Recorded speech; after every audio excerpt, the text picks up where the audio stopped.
Le comédien Benoît Solès s'est fait un nom en tant qu'auteur avec le succès immense et ininterrompu depuis 8 ans de La Machine de Turing. Depuis, on lui doit d'autres pièces où la solitude de son héros principal semble se faire une place de choix, de La Maison du Loup au Secret des Secrets.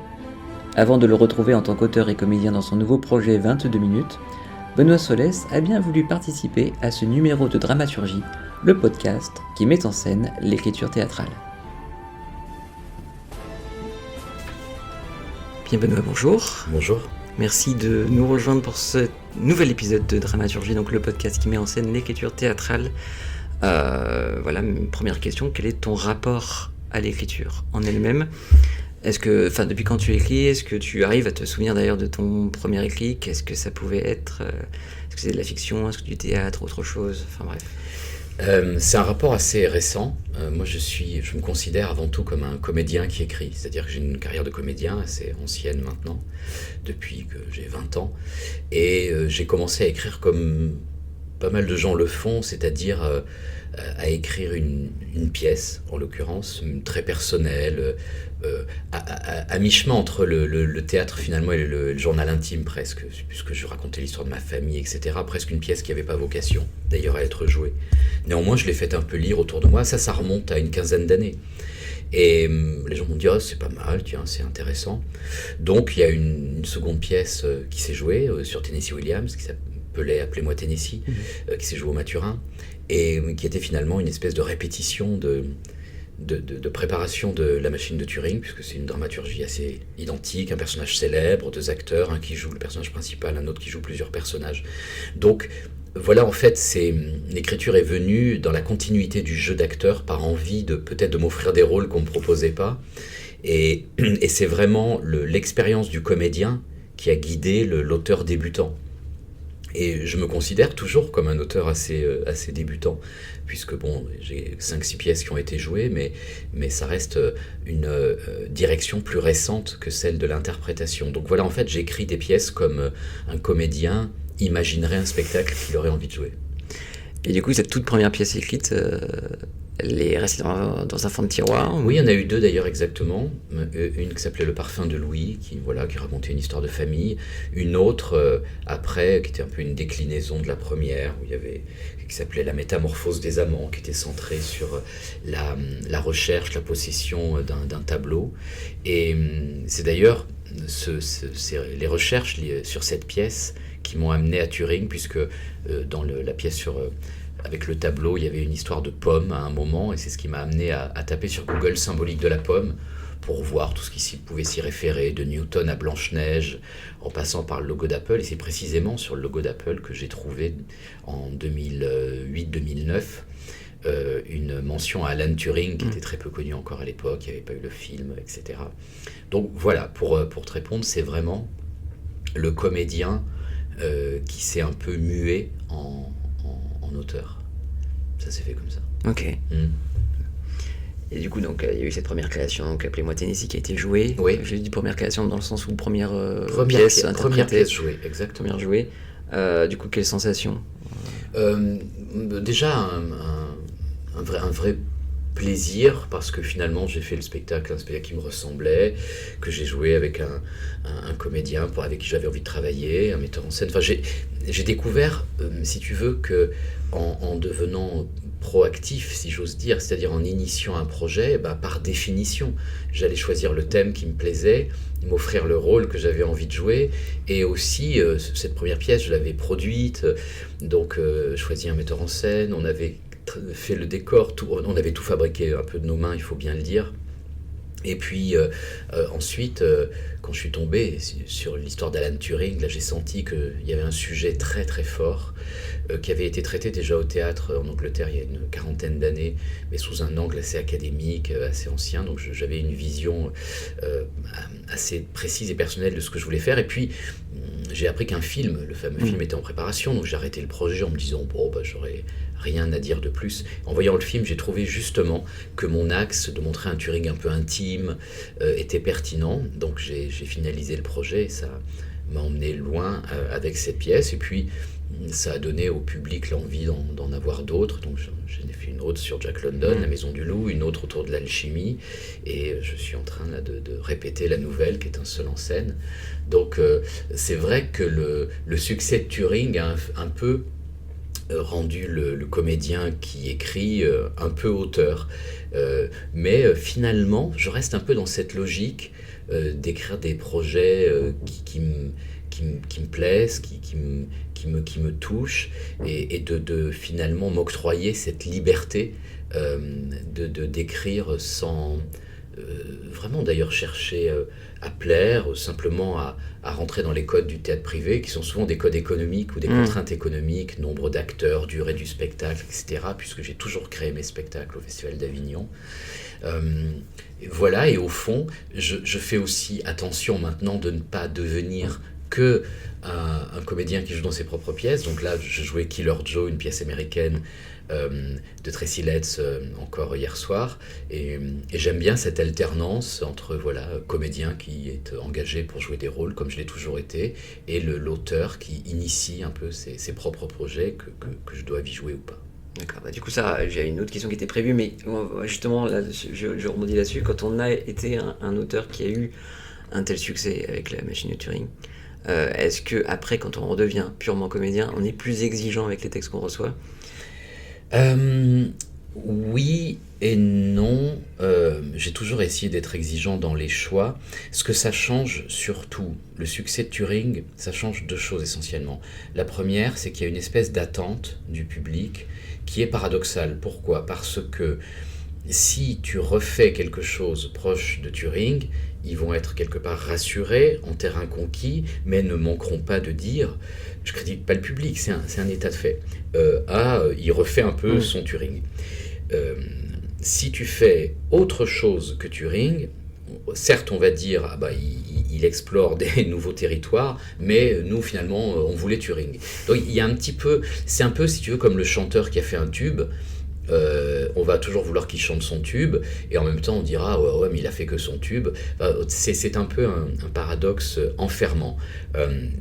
Et l'autre aspect, et le succès de Turing rejaillit aussi un peu sur les rôles qu'on me propose de façon purement en tant que comédien, parce que j'observe qu'on va me proposer beaucoup de personnages historiques ou de personnages qui ont des traits communs avec Turing. Enfin voilà, je sens vraiment que Turing a marqué les gens. C'est à la fois un trophée et un petit fardeau. Alors je suis quand même fier de porter ce fardeau, parce que c'est toujours agréable de faire un succès, mais l'après-succès n'est pas simple. D'autant que peu de gens avaient vu Appelez-moi Tennessee, ça avait été un succès d'estime, un succès assez confidentiel. Beaucoup de gens ont vu la machine de Turing, donc maintenant la comparaison est permanente, et j'ai envie de dire qu'il faut que je l'accepte.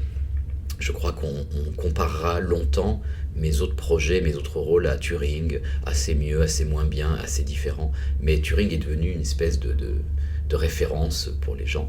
Donc voilà, je l'accepte, mais je ne m'interdis pas de faire autre chose. Par exemple, là, je me suis dit, après Turing, après La Maison du Loup, et cette fameuse pièce Killer Joe, j'étais que comédien, qu'est-ce que je peux faire ? Quel va être le défi qui va m'intéresser ?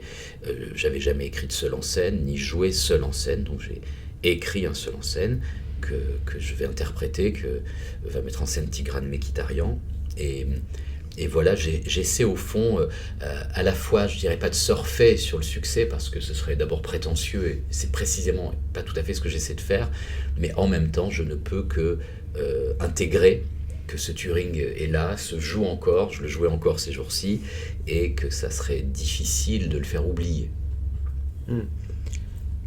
Ouais, c'est ça que je me demandais, quand on a fait un tel succès à la fois critique, public, et qui a reçu des Molières, etc., j'imagine que écrire le spectacle suivant, c'est une pression de dingue. Ah oui, ça c'est vrai.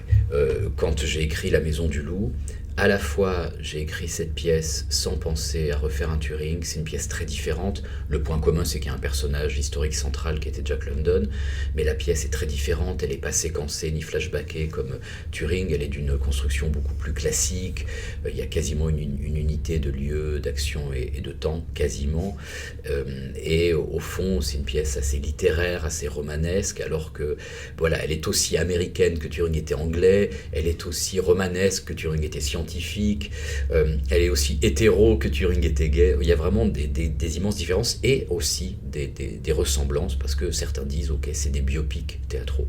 Mais la pression était en effet énorme pour ce que je te disais tout à l'heure. Voilà. J'ai été constamment dans l'exploitation de cette pièce confronté à une forme de comparaison que faisait le public avec la machine de Turing. Et c'est allé jusqu'à un point là que j'ai trouvé peut-être un peu excessif, c'est quand j'ai monté Le Secret des Secrets, une pièce où là mon challenge était de faire ma première mise en scène. Quand j'entendais le public rentrer dans la salle à Avignon, j'entendais des gens dire mais alors c'est quoi, et une dame comme ça a répondu à sa copine, c'est la suite de Turing. Et alors elle disait mais c'est pas possible, il est mort. Elle disait mais si tu verras, c'est la suite. Alors évidemment quand ils voyaient que ça n'avait rien à voir, ils étaient déçus. C'est dire à quel point les gens imaginaient que j'allais, je sais pas, comme ça, continuer à faire Turing n'est pas mort, Turing est ressuscité. Non, Turing ça continue, ça joue dans plein de pays, c'est étudié par les élèves à l'école, c'est extraordinaire. J'en suis fier. Et en même temps, je dois maintenant un peu aussi m'en éloigner pour faire autre chose, tout simplement. Et c'est ce que j'essaie de faire. Et quand tu as écrit Turing, tu sentais que tu tenais quelque chose qui pouvait à ce point marcher, ou ça a été une surprise totale? Quand j'ai fait cette fameuse recherche sur la pomme, et que je suis tombé sur les 4 lignes de Wikipédia en 2008-2009, quand personne ne connaissait Turing, et qu'il n'y avait pas eu le film, et que j'ai vu en 4 lignes mathématicien anglais, concepteur de l'informatique, a cassé le code secret des nazis, nous a fait gagner la guerre, homosexuel qui s'est suicidé suite à une condamnation en trempant une pomme dans du cyanure, ce qui aurait donné le logo Apple. Je me suis dit mais c'est incroyable. Là j'ai eu une espèce d'instinct que j'avais trouvé un peu le sujet de ma vie. Et je me suis dit, le type a été passé un peu dans les oubliettes de l'histoire, ça mérite de contribuer à sa réhabilitation. Donc je savais que j'avais un sujet en or, mais j'étais incapable d'imaginer que ça pouvait être un tel succès. Et d'ailleurs, quand j'ai fini l'écriture, je pensais aller en autoproduction à Avignon, j'avais loué une salle de 60 places, et c'est vraiment parce que je l'ai fait lire à Tristan Petit-Girard, avec qui je travaillais sur un autre spectacle, qui a aimé, qui m'a dit tu devrais la faire lire à Thibaut Houdinière, qui est le directeur de Atelier Théâtre Actuel, une société de production et de tournée très importante. Et Thibaut s'est intéressé, donc là tout d'un coup il y a eu une production, on s'est retrouvé au Théâtre Actuel avec le spectacle qui se joue d'ailleurs toujours le même 8 ans plus tard. Mais il n'en reste pas moins qu'à la première représentation à Avignon, il y avait 15 personnes dans la salle. Sauf que à la seconde, il y en avait 80, à la troisième, il y en avait 150, à la fin de la première semaine, c'était complet. Pendant le week-end, c'était complet sur la semaine suivante, et au début de la deuxième semaine, c'était complet jusqu'à la fin du festival. Donc il s'est passé une espèce d'emballement qui m'a stupéfait. J'ai découvert une page dans Le Monde sur la pièce, dans Le Monde, qui ne parle jamais du théâtre privé. Le journaliste s'était égaré là, je ne sais pas. Il s'est passé un truc très fort, mais surtout, j'ai compris qu'il se passait quelque chose quand j'ai vu l'émotion que le public ressentait à la fin. Les gens restaient à la fin pour parler, pour poser des questions sur le personnage. J'ai assisté à beaucoup de scènes assez intimes de jeunes ou de parents dont l'impact que la pièce a eu sur eux a un peu changé la vie. Pas mal d'ados ont fait leur coming out devant leurs parents à la fin de la pièce en me tenant la main, ou des parents ont dit à leurs enfants on sait que tu es gay, autiste, que sais-je, mais on t'aime. Enfin, cette pièce a déclenché quelque chose, outre le fait de rendre hommage à Turing, qui est très fort. Et c'est en voyant ça dans les premières représentations, en voyant cet impact émotionnel de la pièce, que je me suis dit il va se passer quelque chose. Mais j'aurais jamais imaginé que ça nous emmène aussi loin. Les Molières, tout ça, c'est même pas qu'on n'y pensait pas. On y rêvait, mais on n'y pensait pas. Et de là à imaginer que ça se jouerait dans une quinzaine de pays, qu'il y aurait 4 Molières, et que les gamins étudieraient ça en classe, non, c'était vraiment incroyable. Je crois même d'ailleurs qu'aujourd'hui, je me pince encore quand j'y pense, quoi. Oui, c'est devenu une institution, enfin, ça se joue toujours à Paris, ce qui est rare qu'un spectacle dépasse quand même de 3 saisons. Là, on est à la 8e, la pièce on est à la 1300e à Paris, on a fait 300 dates de tournée, ce qui est quasiment un record. Et elle se joue actuellement dans une dizaine de pays. C'est vraiment incroyable. Et le texte a bougé entre la première et la représentation actuelle? Il y a eu des petits aménagements par rapport au temps du spectacle. À Avignon, il fallait faire 1h20, c'était les règles d'Avignon. Quand on est arrivé au Michel puis au Palais Royal, on est monté à 1h30, donc j'ai remis des choses que j'avais dû couper pour passer dans le timing d'Avignon.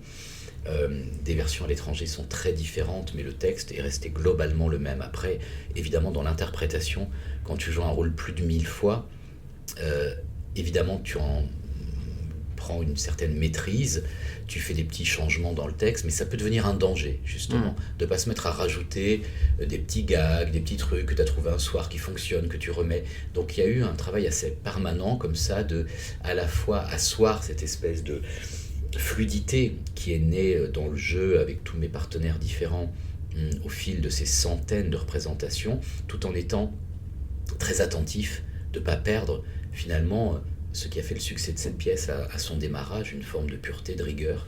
Et encore dimanche, la dernière fois que je l'ai joué, c'était donc avant-hier, et je me disais justement, ah tiens, fais attention, ne perds pas l'essentiel. Mais oui, ça a été quand même une surprise, et même encore aujourd'hui, quand je vois plusieurs centaines de personnes remplir les salles, je me dis, mais c'est 8 ans après, c'est incroyable, d'où viennent-ils ces gens? Et tu as un droit de regard sur les versions étrangères, j'imagine? Oui, Comment ça se passe? c'est mon agent Suzanne Sarquier qui vend les droits à l'étranger. Elle m'assure que ce sont des bonnes productions, des bons metteurs en scène.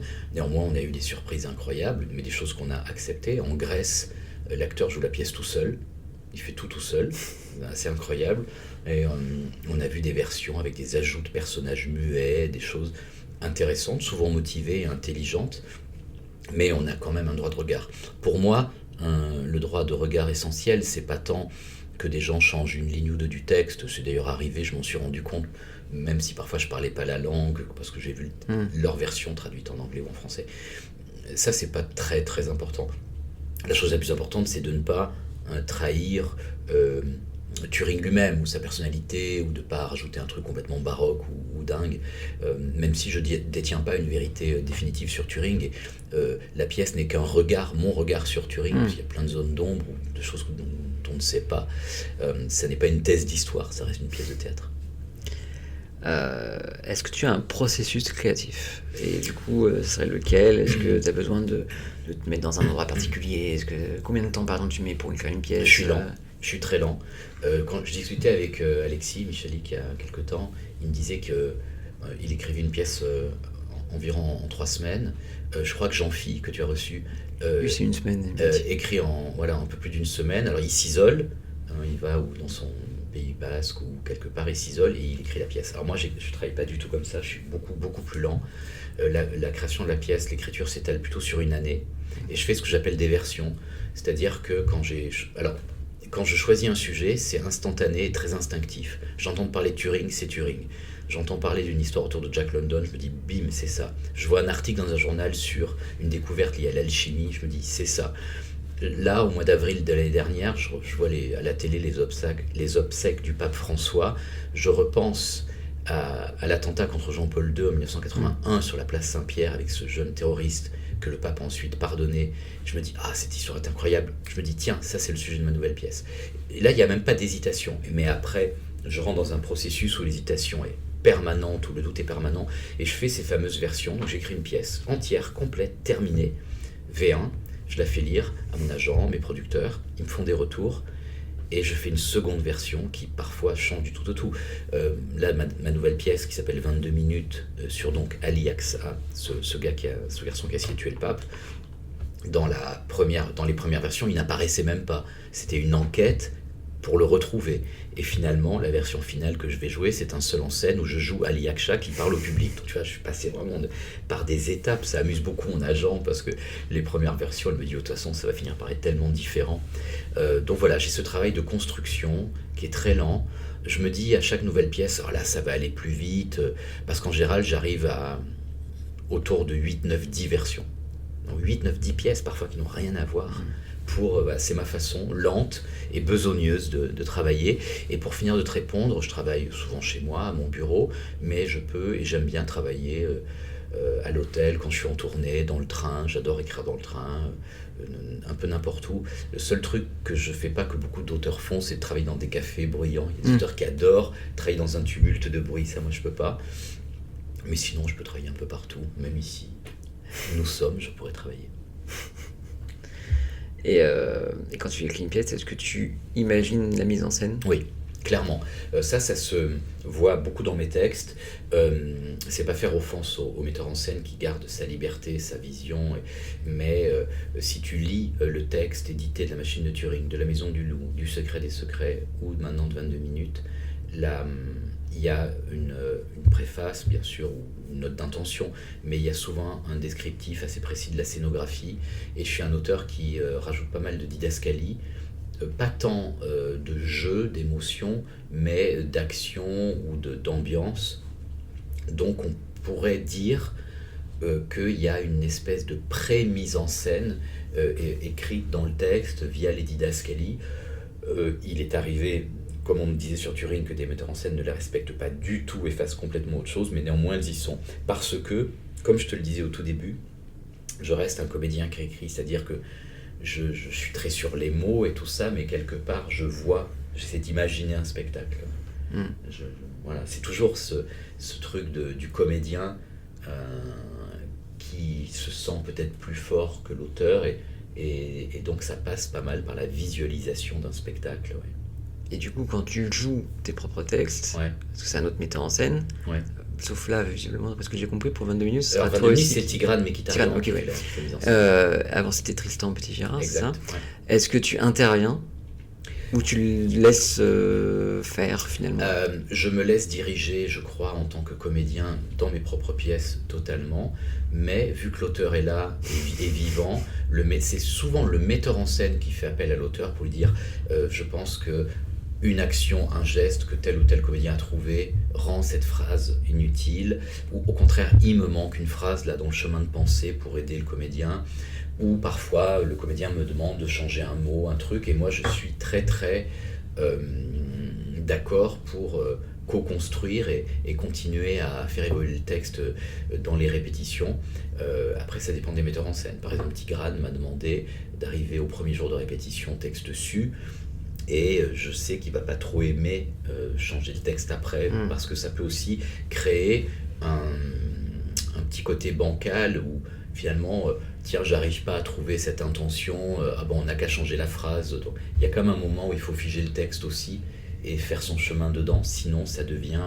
j'ai un peu vécu ce trauma sur Le Secret des Secrets, où même alors qu'on jouait à Avignon, j'arrivais le matin, je leur disais là on va changer ça, au bout d'un moment ils m'ont dit arrête, tu nous épuises, tu nous insécurises, arrête de changer le texte.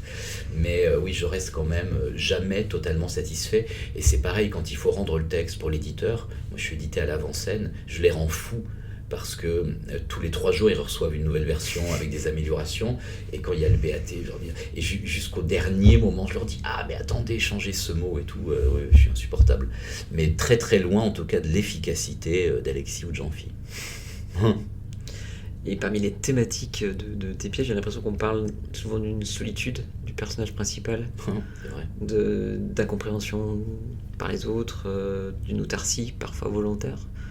Est-ce que c'est quelque chose qui... C'est vrai que avec ça, ou il y a ce fil rouge des personnages historiques, Tennessee Williams, Alan Turing, Jack London. Dans la pièce sur l'alchimie, c'est des personnages moins connus, mais et là maintenant Ali Akça, ce fameux terroriste turc.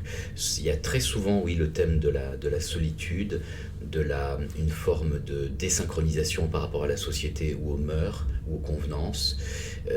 Il y a aussi un rapport souvent à la liberté ou à l'affirmation de sa liberté. Mais je le vois en regardant les pièces a posteriori, mais j'en suis pas vraiment conscient. En fait, ce sont des choses qui doivent me toucher, des personnages dans lesquels je me projette probablement, et ça doit raconter quelque chose de moi. Beaucoup de gens m'ont dit sur Turing, mais même sur Jack London, par exemple la pièce sur Jack London montrait Jack London un peu vers la fin de sa vie, quand il s'est battu toute sa vie pour avoir du succès, et en écrivant, et une fois qu'il écrit, il a un vertige parce que vu qu'il est devenu célèbre, il n'a plus le moteur pour écrire, puisque c'était son moteur de devenir célèbre.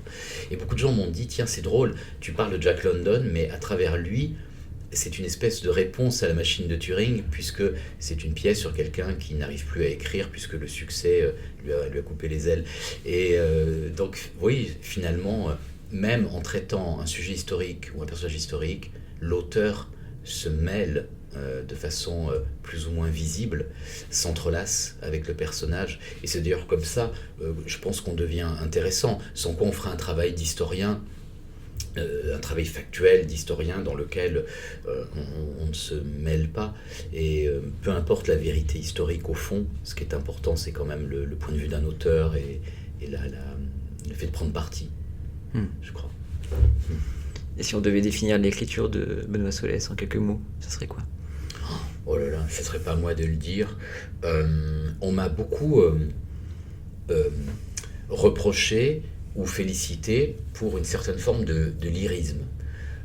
C'est vrai que j'aime, enfin, notamment dans Turing et La Maison du Loup, même dans Le Secret, moins évidemment dans 22 minutes. On m'a souvent dit que j'avais une langue assez littéraire, assez écrite, et certains me disent d'ailleurs que parfois c'est un peu dur à jouer parce que c'est très écrit. Je pense que ça vient de ma formation littéraire, donc il y a peut-être ça, mais moi ce que j'aimerais qu'on dise, au-delà du fait que les pièces soient intéressantes, c'est qu'elles soient vectrices d'émotions. Et sans être didactique, qu'elle soit légèrement pédagogique. C'est-à-dire que j'aime bien que le théâtre nous apprenne quelque chose sur la vie d'un homme, ou sur sa trajectoire, ou sur ses valeurs, ou sur ses combats, que ce soit positif ou négatif. J'aime bien, c'est pour ça d'ailleurs que je choisis peut-être des sujets historiques, mais surtout, j'ai envie que le public ressente de l'émotion. Donc voilà, c'est un peu un mix de tout ça finalement. Dernièrement, tu as fait un travail d'adaptation sur le fantôme de l'opéra. Ouais. C'est un autre type d'exercice d'écriture. Ah oui, qui s'est révélé être redoutable parce que je connaissais bien cette œuvre. J'avais déjà joué une adaptation théâtrale du Fantôme il y a longtemps. Comme tout le monde, j'ai vu la comédie musicale américaine, anglaise, qui triomphe dans le monde entier. Et là, on m'a demandé de l'adapter pour un format 19h, c'est-à-dire 1h20. Et encapsuler, si j'ose dire, le Fantôme de l'Opéra en 1h20 avec toutes les contraintes liées à un 19h, c'est-à-dire une scénographie légère, etc., c'était un défi énorme. Ça a été un grand succès, la pièce a cartonné, elle va se reprendre au Théâtre du Gymnase à la rentrée, mais on a aussi dû affronter des critiques de gens qui disaient « mais enfin, c'est beaucoup trop court », tout ça. Donc c'était un défi très, très, très compliqué. Donc j'ai fait de mon mieux, mais je pense que je pourrais faire encore un peu mieux sur la reprise. Comme tu l'as compris, je vais un peu retravailler, essayer d'améliorer. Mais au fond, c'était un travail très différent et pas si différent, puisque même quand j'écris mes pièces originales, j'ai une base historique. Il y a la vie de Tennessee Williams et son œuvre, il y a la vie de Jack London, il y a la vie d'Alan Turing, où il y avait toute l'alchimie, où il y a celle d'Ali Akshar. Et c'est peut-être parce que j'ai besoin de cette base pour oser écrire. Peut-être que mon défi pour la pièce d'après, si jamais j'y arrive, ce serait une pièce totalement originale et déconnectée de toute forme de personnage historique. Ça, ce serait peut-être l'étape d'après pour m'affirmer encore un peu comme auteur. Je crois encore que je n'ose pas affronter un texte, écrire un texte sans pouvoir partir d'une base existante, quoi, finalement. Mais bon, ça, on verra comment ça évolue. Quels sont les auteurs de ton théâtre, de Panthéon de théâtre?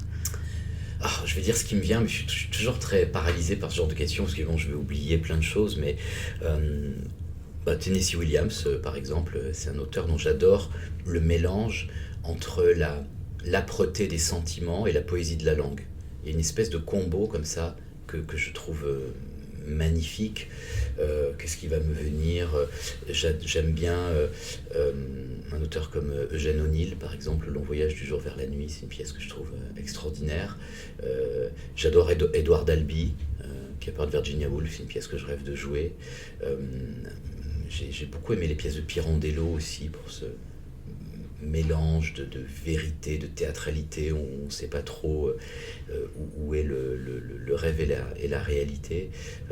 Et puis après, je vais faire des réponses de bateau. Les grands auteurs français, évidemment, quand on lit Corneille, Racine, le style est tellement éblouissant. Molière, parce que c'est notre grand auteur, et Shakespeare pour cette espèce de lyrisme d'ailleurs qu'il peut avoir, et surtout de capacité d'une scène à l'autre de passer d'un jeu de mots graveleux à une réplique métaphysique totalement sidérante. Et puis tellement d'autres. On pourrait passer des heures à en citer. Et est-ce que tu aurais des conseils à des auteurs ou des comédiens qui voudraient se lancer dans l'écriture théâtrale comme toi ? Je dirais... il y a une phrase de Cocteau que j'adore, il a écrit « Ce qu'on te reproche, cultive-le, c'est toi ».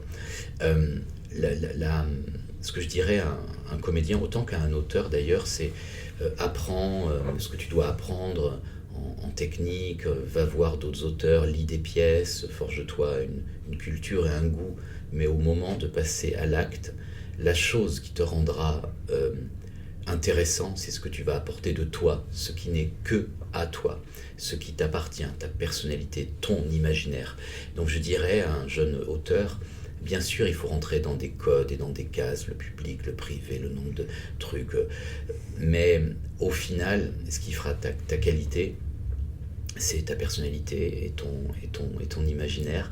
Donc ne les sacrifie jamais sur l'autel de la mode ou des convenances ou de la volonté de ressembler à quelqu'un d'autre. Le diamant, pour chaque artiste, c'est lui. Je crois que voilà, il faut avoir confiance et avancer sur cette ligne de crête si fine, étroite et vertigineuse, parce qu'il y a des apics des deux côtés entre la confiance et le doute. Il faut avoir suffisamment de confiance pour avancer et de doute pour se remettre en question. Mais il ne faut pas que l'un prenne trop le pas sur l'autre. Un excès de confiance peut faire basculer et un excès de doute peut faire s'arrêter ou tomber. Donc voilà, Barbara qui disait ça, j'ai peur mais j'avance. Moi quand j'écris j'ai peur mais j'avance. J'ai peur mais j'écris. Voilà.